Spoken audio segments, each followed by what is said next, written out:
नमस्कार, मी वर्षा. माझ्या चॅनलवर तुमचं स्वागत.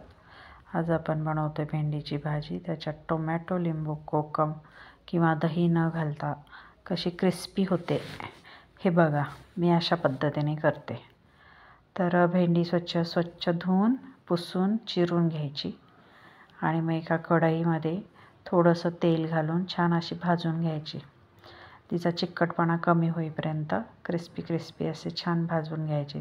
त्या आधीच ती थोडी क्रिस्पी होते भाजल्यामुळे, त्यामुळे ती भाजी पण नंतर क्रिस्पी लागते. आणि मग ती काढून घ्यायची.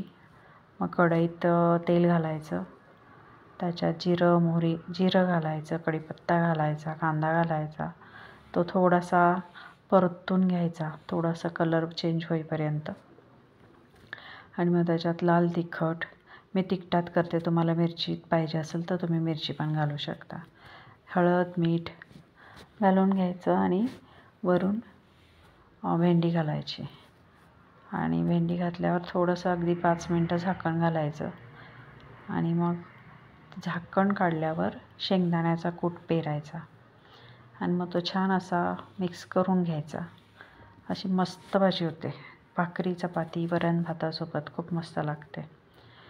मी अशा पद्धतीची करते. तुम्ही कशी बनवता मला सांगा, कमेंट करा. आणि ही पद्धत एकदा करून बघा, नक्की आवडेल तुम्हाला. आणि जर तुम्ही अशी भाजी करून बघितल्यावर तुमची कशी झाली हेही मला नक्की सांगा. तर मग माझ्या अशाच चॅनलच्या व्हिडिओ बघत राहा, लाईक करा, सबस्क्राईब करा. आणि थँक्यू फॉर वॉचिंग. नेहमी असेच बघत राहा. तुम्हाला आवडतात, नाही आवडतात तेही सांगत जा. नाही आवडले तरी नाही म्हणून सांगा.